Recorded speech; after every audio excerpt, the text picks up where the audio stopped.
Hello ಮಕ್ಕಳೇ, ಎಲ್ಲರಿಗೂ ಶುಭ ಸಂಜೆ. ಇವತ್ತು ನಾವು ಸೆಕೆಂಡ್ PUC ಕನ್ನಡ ಎಕ್ಸಾಮ್ 2025ಗೆ ಯಾವ ತರಹ ಸ್ಟಡಿ ಪ್ಲ್ಯಾನನ್ನು ಮಾಡಿ 70+ ಔಟ್ ಆಫ್ 80 ತೊಗೊಳ್ಬಹುದು ಅಂಥೇಳಿ ಈ ವಿಡಿಯೋದಲ್ಲಿ ಹೇಳ್ತಾ ಇದ್ದೀನಿ. ಸೊ ತುಂಬ ಕಡಿಮೆ ಟೈಮಲ್ಲಿ, ನಾಳೆನೋ ನಾಡಿದ್ದೋ ಇದೆ ನಿಮಗೆ Kannada exam, right, for preparatory. Okay, so ಅಷ್ಟು ಕಡಿಮೆ ಟೈಮಲ್ಲಿ ನಾವು ಹೆಚ್ಚು ಮಾರ್ಕ್ಸನ್ನು ತೊಗೊಳ್ಳೋದು ಹೇಗೆ? ಹಾಗಿದ್ರೆ ಎಲ್ಲ ಕಂಪ್ಲೀಟಾಗಿ ಕನ್ನಡ ಟೆಕ್ಸ್ಟ್ ಬುಕ್ಕಲ್ಲಿ ಎಲ್ಲನೂ ಓದಬೇಕಂತಂದರೆ ಇಲ್ಲ, ಜಸ್ಟ್ 6 ಪದ್ಯ ಮತ್ತು 5 ಗದ್ಯ ಇಷ್ಟನ್ನು ನೀವು ಪರ್ಫೆಕ್ಟ್ ಆಗಿಬಿಟ್ಟು, ಮತ್ತು ನೆಕ್ಸ್ಟ್ ದೀರ್ಘ ಗದ್ಯ ಹಾಗೂ ನೆಕ್ಸ್ಟ್ ಗ್ರಾಮರಲ್ಲಿ ನೀವು ಹೇಗೆ ಎಷ್ಟು ತುಂಬ ಕಡಿಮೆ ಟೈಮಲ್ಲಿ ಹೇಗೆ ಎಲ್ಲದನ್ನು ನೀಟಾಗಿ ಕವರ್ ಮಾಡಿಕೊಂಡು 70+ ಔಟ್ ಆಫ್ 80 ತೆಗೆಯೋದು ಹೇಗೆ ಅಂತ ಹೇಳ್ತೀನಿ. ಜೊತೆಗೆ ಇದಕ್ಕೆಲ್ಲ ಬೇಕಾದಂಥ ನೋಟ್ಸು PDF-ಗಳು ಎಲ್ಲಿ ಸಿಗುತ್ತೆ, ಹೇಗೆ, ಎಲ್ಲ ಒನ್ ಸ್ಪಾಟ್ ಸೊಲ್ಯೂಷನನ್ನು ನಿಮಗೆ ನಾನು ಹೇಳ್ತಾ ಹೋಗ್ತೀನಿ. ವಿಡಿಯೋನ ಎಂಡ್ವರೆಗೂ ನೋಡಿ, ಸ್ಕಿಪ್ ಮಾಡ್ದಂಗೆ. ಆ್ಯಂಡ್ ಅದಕ್ಕೂ ಮುಂಚೆ ನಿಮಗೆ ಗೊತ್ತಿರಬಹುದು, ನಾನೀಗಾಗಲೇ PCBಗೆ ಸ್ಟಡಿ ಪ್ಲ್ಯಾನ್ಗಳನ್ನು ಹಾಕಿದ್ದೀನಿ. ಚಾನಲ್ನ ಇನ್ನೂ ಸಬ್ಸ್ಕ್ರೈಬ್ ಮಾಡಿಲ್ಲ ಅಂತಂದರೆ ದಯವಿಟ್ಟು ಸಬ್ಸ್ಕ್ರೈಬ್ ಮಾಡ್ಕೊಳ್ಳಿ, ನೋಟಿಫಿಕೇಷನ್ ಆನ್ ಮಾಡ್ಕೊಳ್ಳಿ. ಹೊಸ ನೋಟಿಫಿಕೇಷನ್ ಲೈಕ್ ಇಂಪಾರ್ಟೆಂಟ್ ಕ್ವೆಶನ್ಸ್ನ ವಿಡಿಯೋ ಅಪ್ಲೋಡ್ ಮಾಡಿದ್ರೆ ಬರುತ್ತೆ. ಹಾಗೆ ಬೇಗ ಇವಾಗ ನಿಮ್ಮ ಫ್ರೆಂಡ್ಸ್ಗೆ ಶೇರ್ ಮಾಡಿ. ಸೊ ಆರ್ಟ್ಸ್, ಕಾಮರ್ಸ್, ಸೈನ್ಸ್ ಅವರಾಗಿರಲಿ, ಸೊ ನಿಮ್ಮ ಫ್ರೆಂಡ್ಸ್ಗೆ ಶೇರ್ ಮಾಡಿ. ಬಿಕಾಸ್ ಕನ್ನಡ ಅಂತೂ ಎಲ್ಲರಿಗೂ ಕಾಮನ್ ಆಗಿರುತ್ತೆ, ಅವ್ರಿಗೂ ಕೂಡ ಹೆಲ್ಪ್ ಆಗಲಿ ಅಂತ ಹೇಳ್ತಾ ವಿಡಿಯೋನ ಸ್ಟಾರ್ಟ್ ಮಾಡೋಣ. ಸೊ ಮೊದಲಿಗೆ ಯಾವುದು ಇಂಪಾರ್ಟೆಂಟ್ ಚಾಪ್ಟರ್ಸನ್ನು ಓದಿಬಿಡಬೇಕು ನೀವು ಅಂತ ಹೇಳ್ತೀನಿ ನೋಡಿ. ಸೊ 3 ಬ್ಲೂ ಪ್ರಿಂಟನ್ನು ನಾನು ಅನಲೈಸ್ ಮಾಡಿದ ಮೇಲೆ ಪದ್ಯ ಭಾಗದಲ್ಲಿ ನಿಮಗೆ 12 ಪದ್ಯ ಇದೆ. ಸೊ ಅದರಲ್ಲಿ ಮೋಸ್ಟ್ ಇಂಪಾರ್ಟೆಂಟ್ ಪದ್ಯಗಳು 6 ಪದ್ಯನ ನಾನು ನಿಮಗೆ ಹೇಳ್ತೀನಿ. ಸೊ ಅವನ್ನ ಓದಿದರೆ ಪದ್ಯ ಭಾಗದಲ್ಲಿ ಬರುವಂತಹ ಎಲ್ಲ ಕ್ವಶನ್ಸನ್ನು ನೀವು ಹೇಗೆ ಸಾಲ್ವ್ ಮಾಡ್ಬೋದು ಅಂತಂದರೆ, ಮೊದಲನೇದು ಕದಡಿದ ಸಲೀಲಂ ತಿಳಿವಂದಿದೆ, 2ನೇದು ವಚನಗಳು, 3ನೇ ಪದ್ಯ, 4ನೇ ಪದ್ಯ, 6ನೇ ಪದ್ಯ ಮತ್ತು 10ನೇ ಪದ್ಯ. ಓಕೆ, ಸೊ ಈ 6ನ್ನು ನೀವು ಪದ್ಯ ಭಾಗದಲ್ಲಿ ಕಂಪ್ಲೀಟಾಗಿ ಪರ್ಫೆಕ್ಟಾಗಿ ಓದ್ಕೊಳ್ಳಿ. ನೆಕ್ಸ್ಟ್ ಗದ್ಯ ಭಾಗದಲ್ಲಿ ಇಂಪಾರ್ಟೆಂಟ್ ಹೇಳೋದಾದರೆ, ಸೊ ಗದ್ಯದಲ್ಲಿ 8 ಗದ್ಯ ಭಾಗ ಇದೆ, 8 ಪಾಠ ಇದೆ. ಅದರಲ್ಲಿ ಫಸ್ಟ್ 5 ಪಾಠಗಳು.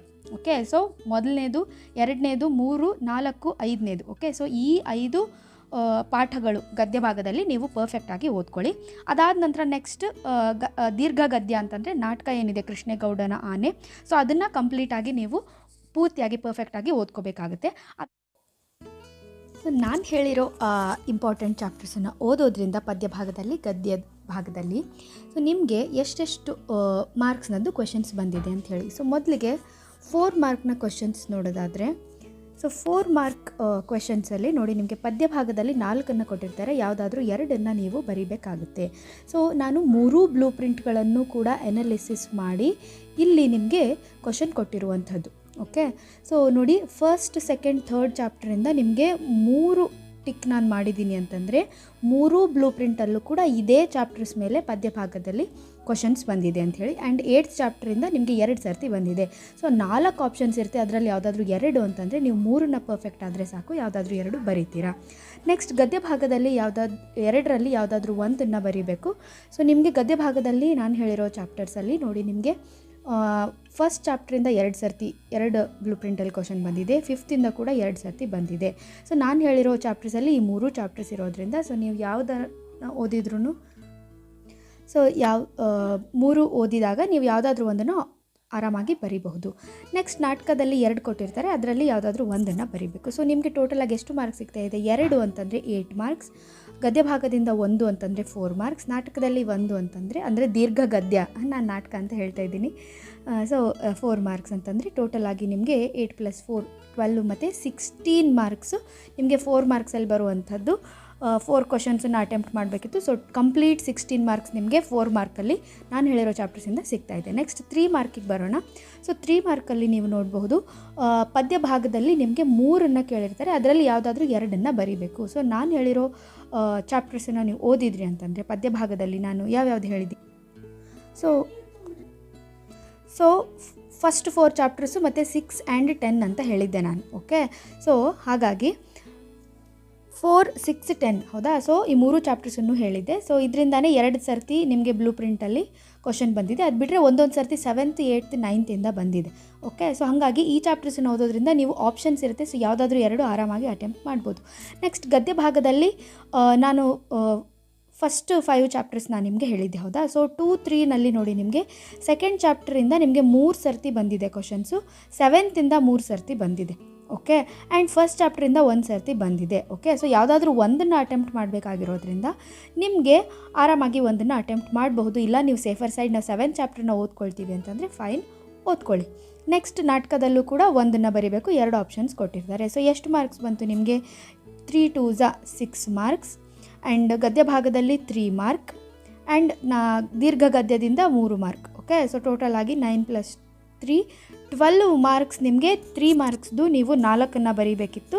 ಸೊ 4ಕ್ಕೆ 4 ಕೂಡ ಇಲ್ಲಿ ಕವರ್ ಆಯಿತು. ಸೊ 3 ಮಾರ್ಕ್ಸಿಂದು 4 ಮಾರ್ಕ್ಸಿಂದು ಕವರ್ ಆಯಿತು ನಾನು ಹೇಳಿರೋ ಚಾಪ್ಟರ್ಸಿಂದ.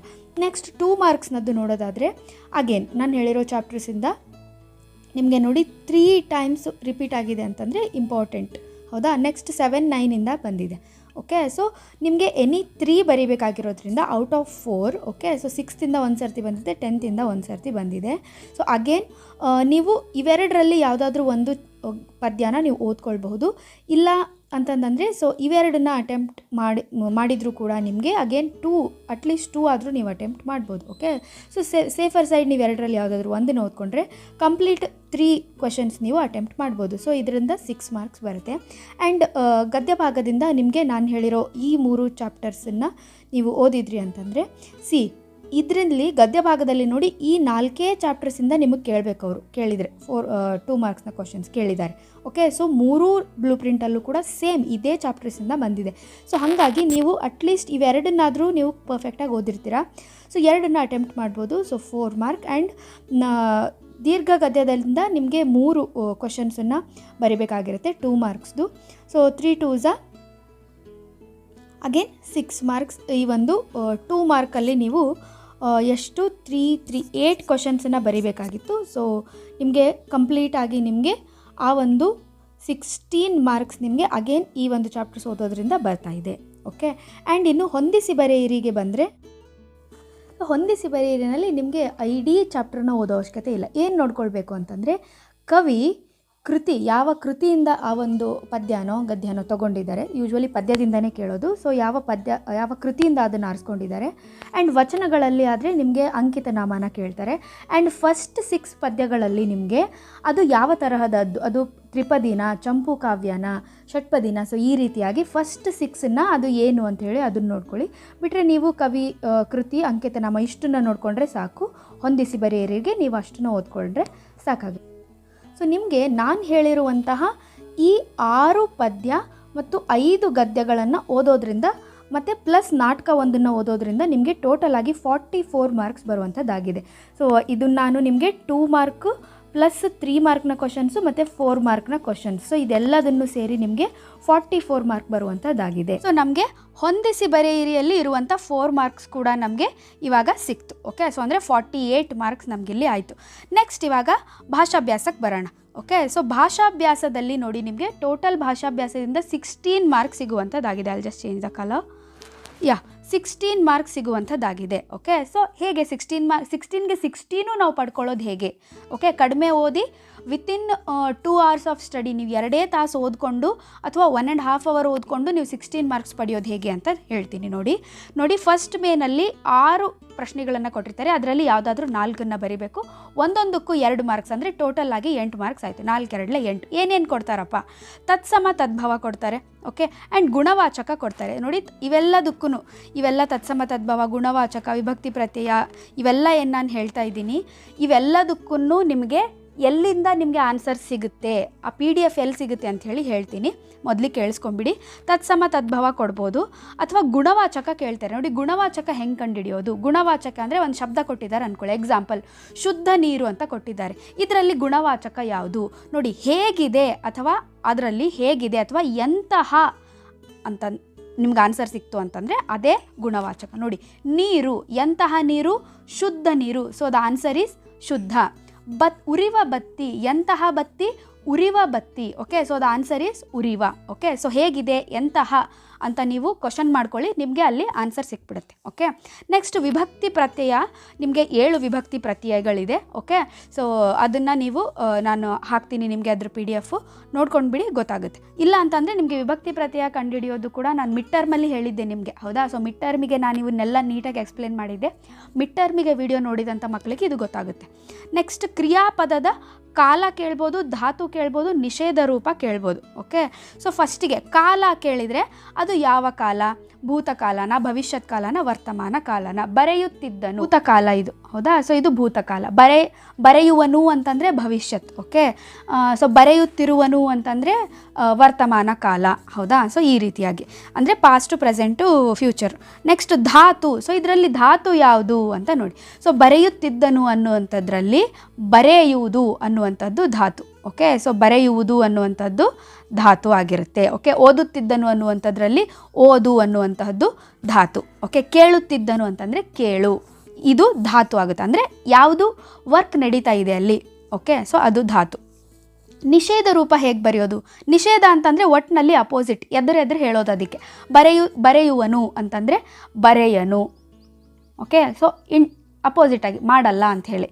ಓಕೆ, ಹೋಗುತ್ತಿರುವನು ಅಂತಂದರೆ ಹೋಗನು, ಹೋಗುವನು ಅಂತಿದ್ರೆ ಹೋಗನು. ಓಕೆ, ಹೋಗುತ್ತಿದ್ದನು ಅಂತಂದರೆ ಹೋಗನು. ಓಕೆ, ಒಟ್ಟಿನಲ್ಲಿ ಇಲ್ಲ, ಮಾಡೋದಿಲ್ಲ ಅನ್ನುವಂಥದ್ದು ನಿಷೇಧ ರೂಪ. ಓಕೆ, ನೆಕ್ಸ್ಟ್ ನುಡಿಗಟ್ಟು ದ್ವಿರುಕ್ತಿ ನಿಮಗೆ ಬರೆಯೋದಕ್ಕೆ ಕೇಳಲ್ಲ, ಸ್ವಂತ ವಾಕ್ಯದಲ್ಲಿ ಯೂಸ್ ಮಾಡಿ ಅಂತ ಕೇಳ್ತಾರೆ. ಸೊ ನೀವು ಸ್ವಂತ ವಾಕ್ಯ ಮಾಡಬಹುದು. ಓಕೆ, ಸೊ ಯಾವ್ಯಾವ ನುಡಿಗಟ್ಟು, ಯಾವ್ಯಾವ ದ್ವಿರುಕ್ತಿ, ಅದರ ಅರ್ಥ ನಿಮಗೆ ನಾನು PDF ಹಾಕ್ತೀನಿ ಅಂತೆ ಟೆಲಿಗ್ರಾಮಲ್ಲಿ. ಓಕೆ, ನೆಕ್ಸ್ಟ್ ಅನ್ಯ ದೇಶೀಯ ಪದ ಯಾವುದಾದ್ರೂ 2 ಬರೀ, ಕನ್ನಡ ಅಲ್ಲ ಇದು ಒರಿಜಿನಲ್ಲು, ಬೇರೆ ಭಾಷೆದು, ನಮ್ಮ ಭಾಷೆದವ್ರು ನಾವು ಅಂದ್ಕೊಂಡಿದ್ದೀವಿ. ನಾವು ಯೂಸ್ ಮಾಡ್ತಾ ನಮ್ಮ ಭಾಷೆದಾಗಿದೆ. ಈಸಿಯಾಗಿರೋದು ಹೇಳ ನೋಡಿ. ಬಸ್ಸು, ರೈಲು ನೆನ್ಪಿಟ್ಕೋಬೋದಾ? ಚರ್ಚು, ಮಸೀದಿ ನೆನ್ಪಿಟ್ಕೋಬೋದಾ? ಅಥವಾ ಟೈಟಾನಿಕ್ಕು, ವಿಮಾನ, ಬೂಟು, ಓಕೆ, ಪಾಸು, ರೈತ, ಸಿಮೆಂಟು, ಇವೆಲ್ಲ ಇದರಲ್ಲಿ ಯಾವುದಾದ್ರೂ 2 ನೆನ್ಪಿಟ್ಕೊಂಬಿಡಿ. ಇವಾಗಲೇ ನೆನ್ಪಿಟ್ಕೊಳ್ಳಿ, ಆಯಿತಾ. ಸೊ ಇವು ಅನ್ಯ ದೇಶೀಯ ಪದ. 2 ಬರೀರಿ ಅಂತಂದರೆ ಯಾವುದಾದ್ರೂ ಇದರಲ್ಲಿ 2 ಬರೀರಿ. ನೆಕ್ಸ್ಟ್ ಸಮಾನಾರ್ಥಕ, ನಾನಾರ್ಥಕ. ಸಮಾನಾರ್ಥಕ ಆದರೂ ಕೇಳ್ಬೋದು ಅಥವಾ ನಾನಾರ್ಥಕ ಕೇಳ್ಬೋದು.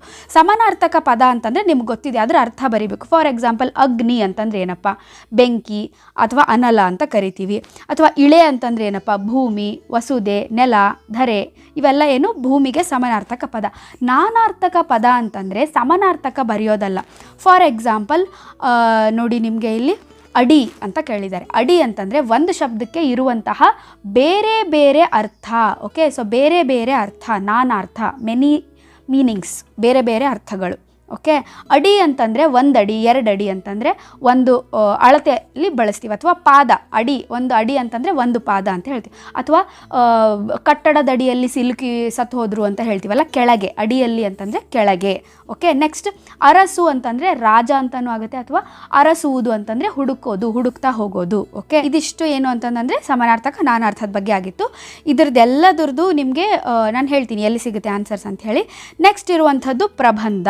ಓಕೆ, ಸೊ ಪ್ರಬಂಧದಲ್ಲಿ ನಿಮಗೆ 4 ಮಾರ್ಕ್ಸ್ ಇದೆ. ಪ್ರಬಂಧಕ್ಕೆ 2 ಕೊಟ್ಟಿರ್ತಾರೆ, ಯಾವುದಾದ್ರೂ 1 ಬರೀಬೇಕು. ಆ್ಯಂಡ್ 1ನ್ನು ಕಂಪಲ್ಸರಿಯಾಗಿ ನಿಮ್ಮ ಅಭ್ಯಾಸ ಪುಸ್ತಕದಿಂದನೇ ಕೇಳಬೇಕು ಅಂತ ಇದೆ. ಸೊ ಹಾಗಾಗಿ ನಿಮಗೆ ಪ್ರಬಂಧ ಯಾವುದು ಕೊಡ್ತಾರೆ ಅಂತಲೂ ನಿಮ್ಗೆ ಇವಾಗ ಗೊತ್ತಾಯಿತು. ಅಭ್ಯಾಸ ಪುಸ್ತಕದಲ್ಲಿ ಏನು ಕೊಟ್ಟಿದ್ದಾರಲ್ಲ ನಿಮಗೆ ಕನ್ನಡ ಅಭ್ಯಾಸ ಪುಸ್ತಕದಲ್ಲಿ, ಅದರಿಂದ ಯಾವುದಾದ್ರೂ ಒಂದನ್ನು ಪ್ರಬಂಧಕ್ಕೆ ಕೇಳ್ತಾರೆ, ಇವಾಗಲೇ ನೋಡ್ಕೊಂಡ್ಬಿಡಿ. ನೆಕ್ಸ್ಟ್ ಪತ್ರ ಕೂಡ 4 ಮಾರ್ಕ್ಸಿಗಿರುತ್ತೆ. ಇದರಲ್ಲಿ ಏನು ಚೇಂಜಸ್ ಆಗಿದೆ ಅಂದರೆ ವಿಳಾಸನ ಪ್ರಶ್ನೆಯಲ್ಲಿ ಅವ್ರು ಕೊಟ್ಟಿರ್ತಾರೆ. ನೀವು ಇಂಥವ್ರು, ನಿಮ್ಮ ಅಡ್ರೆಸ್ ಈ ರೀತಿಯಾಗಿದೆ, ನೀವು ಇವ್ರಿಗೆ ಬರೀರಿ ಪತ್ರ ಅಂಥೇಳಿ ಅವರೇ ಅಡ್ರೆಸ್ ಕೊಟ್ಟಿರ್ತಾರೆ. ಅದೇ ಅಡ್ರೆಸ್ಸನ್ನು ನೀವು ಬರೀಬೇಕು ನಿಮ್ಮದು ಅಂಥೇಳಿ, ಹೌದಾ. ಸೊ ಪತ್ರದಲ್ಲಿ 2 ರೀತಿ, ವ್ಯಾವಹಾರಿಕ ಮತ್ತು ವೈಯಕ್ತಿಕ. ವ್ಯಾವಹಾರಿಕ ಯಾವ ರೀತಿ ಬರೀಬೇಕು, ವೈಯಕ್ತಿಕ ಯಾವ ರೀತಿ ಬರೀಬೇಕಂಥೇಳಿ ನಾನು ಮಿಡ್ ಟರ್ಮ್ ಎಕ್ಸಾಮಿಗೆ ವಿಡಿಯೋನ ಮಾಡಿದ್ದೆ, ಹೌದಾ. ಸೊ ಮಿಡ್ ಟರ್ಮಿಗೆ ಹೇಗೆ ನೀವು ಇದೇ ತರಹ ಸ್ಟಡಿ ಪ್ಲ್ಯಾನನ್ನು ಮಾಡಿದ್ದೆ ಕನ್ನಡಗೆ. ಸೊ ಅದನ್ನು ನೋಡಿಕೊಂಡ್ರು ನಿಮಗೆ ಗೊತ್ತಾಗುತ್ತೆ. ಸೊ ಇದರಿಂದ ನಮಗೆ 16 ಮಾರ್ಕ್ಸ್ ಸಿಗ್ತಾ ಇದೆ ಅಂತಂದರೆ ಎಷ್ಟಾಯಿತು? So we get 60 marks. Okay, so 60 marks ಆಯಿತು. +4 ಅಂತಂದರೆ ಹೊಂದಿಸಿ ಬರೆಯಿರಿದು 64 ಮಾರ್ಕ್ಸ್ ಆಯಿತು. ಓಕೆ, ಸೊ ಇವಾಗ ನಾನು ಹೇಳಿರೋ ಇಂಪಾರ್ಟೆಂಟ್ ಚಾಪ್ಟರ್ಸನ್ನು ನೀವು ಓದಿದ್ರಿ ಅಂತಂದರೆ ಅದರಿಂದ ನಿಮಗೆ MCQ ಬಿಟ್ಟ ಸ್ಥಳನೂ ಬಂದಿರುತ್ತೆ, ನಾಟಕದಿಂದನೂ ಬಂದಿರುತ್ತೆ. ಸೊ ಹಾಗಾಗಿ ನೀವು ಏನಿಲ್ಲ ಅಂತಂದರೂ ಆರಾಮಾಗಿ ಒಂದು 10 to 12 ಕ್ವೆಶನ್ಸನ್ನು ನೀವು ಅಟೆಂಪ್ಟ್ ಮಾಡ್ಬೋದಾ. ಅದರಿಂದ ಹೋಗಲಿ ಅಟ್ಲೀಸ್ಟು ಒಂದು 10 ಆದರೂ ನೀವು ಅಟೆಂಪ್ಟ್ ಮಾಡ್ಬೋದಾ, ರೈಟ್. ಸೊ ನೀವು ಅಷ್ಟನ್ನು ಅಟೆಂಪ್ಟ್ ಮಾಡಿದ್ರಿ ಅಂತಂದರೆ ನಿಮ್ಗೆ ಎಷ್ಟಾಗುತ್ತೆ? 64 + 10 74 ಮಾರ್ಕ್ಸ್. ನೋಡಿ, ಈ ರೀತಿಯಾಗಿ ಸ್ಟಡಿ ಮಾಡೋದ್ರಿಂದ ನೀವು 74 ಅಂತಂದರೆ 70+. ಓಕೆ, ಸೊ ಇಲ್ಲ ಇಲ್ಲ ನೀವು ಬರೀ MCQಗಳನ್ನು ಪ್ರಿಪೇರ್ ಆದ್ರಿ ಅಂತಂದರೆ ಕ್ವಶನ್ ಬ್ಯಾಂಕನ್ನು ನೋಡಿ 80 ಔಟ್ ಆಫ್ 80 ಕೂಡ ನೀವು ನಾನು ಇವಾಗ ಹೇಳಿರೋ ಸ್ಟಡಿ ಪ್ಲ್ಯಾನ್ ಮುಖಾಂತರ ಸ್ಕೋರ್ ಮಾಡ್ಬೋದು. ಓಕೆ, ಏನು ಓದಬೇಕು ಅಂತ ನೋಡಿದ್ವಿ. ಹೇಗೆ ಓದೋದು, ಅದಕ್ಕೆ ನೋಟ್ಸು PDF ಎಲ್ಲ ನಿಮಗೆ ನನ್ನ ಟೆಲಿಗ್ರಾಮ್ ಚಾನಲಲ್ಲಿ ಕನ್ನಡ ವರ್ಕ್ ಬುಕ್ನ ಆನ್ಸರ್ಸ್ ಇದೆಲ್ಲದು ನಾನು ನಿಮ್ಗೇನು ಹೇಳಿದೆ, ತತ್ಸಮ, ತದ್ಭವ, ಗುಣವಾಚಕ, ವಿಭಕ್ತಿ ಇವೆಲ್ಲ ಏನಿದಾವಲ್ವ, ಸೊ ಕಂಪ್ಲೀಟಾಗಿ ಇವೆಲ್ಲದ್ರದ್ದು ವರ್ಕ್ ಬುಕ್ಕಲ್ಲಿರುವಂಥ ಆನ್ಸರ್ಸನ್ನು ನಾನು ಕೊಟ್ಬಿಟ್ಟಿದ್ದೀನಿ, PDF ಹಾಕಿದ್ದೀನಿ. ನೆಕ್ಸ್ಟ್ ನಿಮಗೆ ಈ ಪ್ರಬಂಧ ಪತ್ರ ಬರೆಯೋದು ನಿಮಗೆ ಗೊತ್ತಾಗಬೇಕು ಅಂತಂದರೆ, ಸೊ ಅದನ್ನು ಕೂಡ second PUC Kannada final question paper 10 question ಪೇಪರ್ಗಳು ಸಾಲ್ವ್ ಮಾಡಿರುವಂಥದ್ದು. ಓಕೆ, 10 ಸಾಲ್ವ್ ಮಾಡಿರುವಂಥ ಕ್ವಶನ್ ಪೇಪರ್ಗಳು, MCQ, fill in the blanks ಎಲ್ಲ ಇದೆ ಅದರಲ್ಲಿ. 2 ಮಾರ್ಕು 3 ಮಾರ್ಕು ಭಾಷಾಭ್ಯಾಸ ಎಲ್ಲದೂ ಇರುವಂತಹ PDF ಇದೆ. ಸೊ ಅದನ್ನು ನೀವು ನೋಡ್ಕೊಳ್ಬಹುದು. ನೆಕ್ಸ್ಟ್ ಅದಾದಮೇಲೆ ನಿಮಗೆ ಕನ್ನಡ ಮಾಡೆಲ್ ಕ್ವಶನ್ ಪೇಪರ್ ಈ ವರ್ಷದ್ದು ಹಾಕಿದ್ದೀನಿ.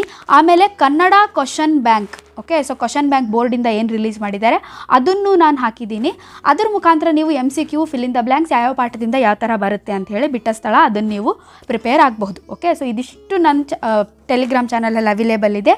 ಹೋಗಿ ಅದರಲ್ಲಿ ಫೈಲ್ಸ್ ಸೆಕ್ಷನ್ಗೆ ಓಪನ್ ಮಾಡಿ ನೀವು ಕನ್ನಡ ಅಂತ ನೀವು ಸರ್ಚ್ ಮಾಡೋಕ್ಕೆ ಸ್ಟಾರ್ಟ್ ಮಾಡಿದರೆ ನಿಮಗೆ ಬಂದುಬಿಡ್ತಾವು, ಡೌನ್ಲೋಡ್ ಮಾಡ್ಕೊಳ್ಳಿ. ಓಕೆ, ನಿಮಗೆ ಇದು ಹೆಲ್ಪ್ ಆಗಿರುತ್ತೆ ಅಂದ್ಕೊಳ್ತೀನಿ. ವಿಡಿಯೋ ನಿಮ್ಗೆ ಇಷ್ಟ ಆಗಿತ್ತು ಅಂತಂದರೆ ನನಗೆ ಕಮೆಂಟ್ ಬಾಕ್ಸಲ್ಲಿ ತಿಳಿಸಿ. ಆ್ಯಂಡ್ ದೆನ್ ಟೆಲಿಗ್ರಾಮ್ ಚಾನಲಿಗೆ ಹೋಗಿ ಅವನ್ನೆಲ್ಲ PDF ಡೌನ್ಲೋಡ್ ಮಾಡಿಕೊಂಡು ಅದರ ಹೆಲ್ಪ್ ತೊಗೊಳ್ಳಿ. I hope it's clear for you my dear children. Happy learning, all the very best.